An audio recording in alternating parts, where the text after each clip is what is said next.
down and don't stay too close to the song, I'll typically just wait after I finish a mix. Yeah. And just wait a few days, weeks, or whatever.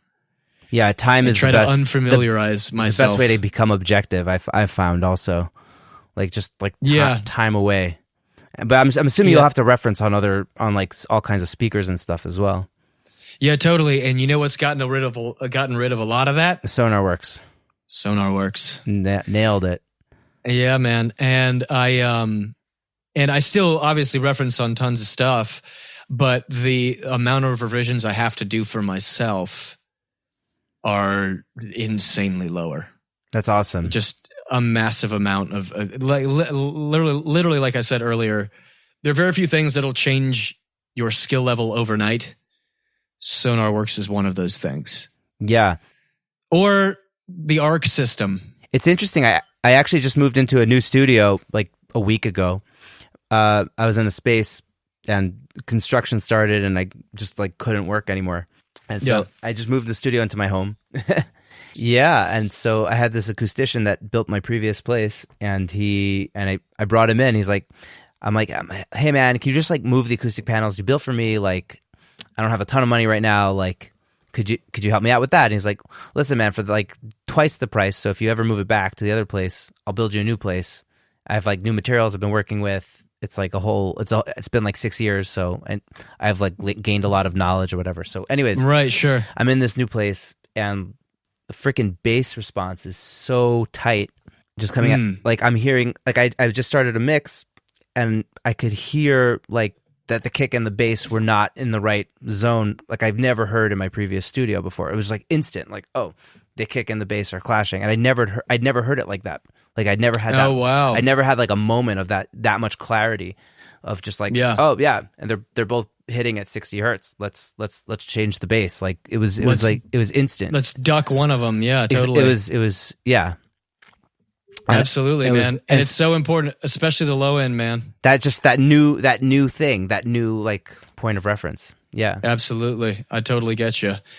And I experienced actually, funny enough, a very similar issue with my system upstairs. I've got vintage NS10s side address Studio M's.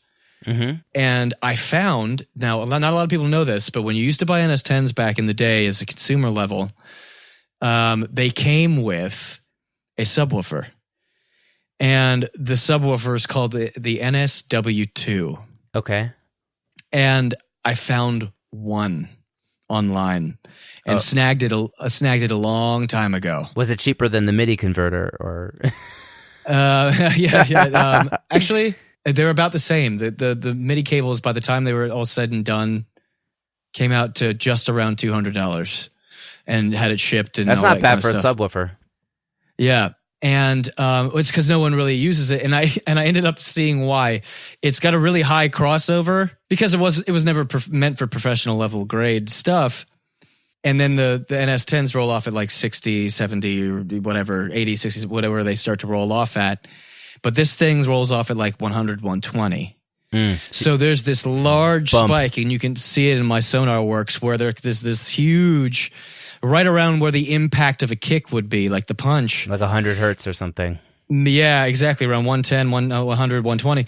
And I always used to, before fully getting used to my system and then getting SonarWorks, I would duck out this crazy amount of impact. I was like, just all these kicks are it's too much. And then the mixes would invariably have, too little bass. It would be this weird kind of, flaccid mix. And it was just something that like, I just didn't fully realize how important it was until I ended up getting SonarWorks. And the first, like one of the biggest thing you see in my curve on my SonarWorks is this giant spike right in that area. And SonarWorks fixes it, just ducks the whole damn thing out and just levels everything, and it's just such a better response now. Yeah, and once it ducks out that fundamental frequency, everything else will balance out after that, right? Like a lot of it. Yeah, it's just such a huge help. That's awesome, dude. It's like we're almost talking about it too much. It's like I almost don't want everybody to know the secret because I still need to You need to keep the competition, you know. I need to earn money. Yeah. You know, like budgets are tight, man. They are, dude. They super are. Yeah. I think it's getting better though, to be honest. Yeah. I feel like our generation like really hit like, you know, working age at like the worst possible time in the music industry. Like, yeah, man, there's like, just for the audience, we're like both in our like early 30s. So like, yeah. What it was like recession, you know, the whole situation, like absolutely. And then Napster, whatever. Yeah, the internet coming online and just taking over the industry. It's good and bad. It's made it so that labels don't have so much power, but now they just shifted where their power is. And then the noise. There's a lot of noise. Yeah, there's huge market saturation. It's hard to break through. And everyone's a star and all that stuff. And, you know, every Tom, Dick, and Harry can put out whatever they want. And good for them because they deserve the ability to be able to. Yeah. But it's just a flood. Yeah. You know? Yeah. But I think things are getting better. It feels like things are getting better. Yeah. We'll see. For like the first time in a while. Well, speaking of which, you know, a lot of people coming up are listening to this show, like, or a lot of people, I don't know if that many people listen to the show, but a lot of people that listen to the show are coming up. Like, what would be the, you know, what would be one thing you would tell them to like keep in mind while getting started in this crazy journey that is music production? It can be very difficult to make a name for yourself, but luckily the internet is on your side in that regard. You've just kind of got to, and I've just started getting into it with the videos and all that stuff. You've just got to stay on top of, and you hear this all the time, and it's not new. You just got to stay on top of content and just keep pushing your brand to people's faces and just kind of just like any advertising company does. Just keep shoving your brand down people's throat, and eventually it will catch and then kind of have some virality. Yeah. And kind of move forward. I say eventually it will. That's obviously not guaranteed, but you are certainly guaranteed a better chance of that if you consistently put out content. Nice, dude. I love that. And even just spend money to make money. Spend some money on some advertising on some of these more prominent social media sites to promote your brand. The algorithms work in such a way that they don't really work unless you pay. Yeah. Or unless you already have a shit ton of followers. Yeah. And even they have to pay. Even they have to pay, and you only get a percentage of what your mass followership is anyways. So it's like, yeah, it's just, you know, it's all money. Everyone's trying to make money in this giant circle. So it's just like you pay them to put it to other people, for them to see it, for them to pay you to do something, then you pay more money. It's just, you know what I mean? Yeah. It's just how it works. Just get used to it. And the younger generations probably get it way easier than it took me, like, because like our generation still got stuck in that like the big break mentality. Well, you can be your own big break these days. And a lot of the younger generations know that and have seen that with the viral stuff on your Vines when that was relevant, and your TikToks and your Instagrams and Facebooks and all that kind of stuff, and they see that right away. I don't think the super younger generations are even really using Facebook actually anymore. Yeah.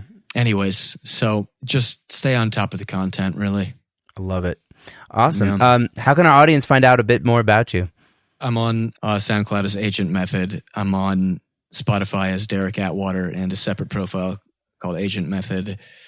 AgentMethod.net is my website with my sound packs that I have up there. There's not too much about me on there. That's more just about, hey, here's the stuff to be creative with. Dope. And I don't know, man. I don't have a lot about myself on the internet. Just like you can find my works and other things in various places. Yeah. Sounds amazing. Yeah, so obviously I'll put links to all that stuff below in the show notes, and people could go check it out. Yeah, cool, man. Darrick, what a pleasure to meet you, man. Thank you for taking the time to join me here on the show. Yeah, totally. Thanks for having me, man. I really appreciate it. For sure, dude. All right, take care. You too. Thank you so much for listening to this episode of Secret Sonics. I hope you enjoyed my conversation with Darrick as much as I did. If you've enjoyed this episode or any of our other episodes, I would really appreciate it if you would go to Apple Podcasts and leave us a rating and review. That will really help the show. In addition to that, you can subscribe on your favorite podcast app, and you could find out more at secretsonics.co, where you can also choose an app to subscribe to on. As always, I'm open to your feedback, and I would love to hear from you at secretsonics@gmail.com, where you can let me know what you want to hear about and who you want to hear from. Also, don't forget to subscribe to us on social media. We're on Facebook and Instagram. Just search for Secret Sonics. That about wraps it up for this episode, so thank you so much for tuning in again, and until next time, hope you guys have a great week and dig in.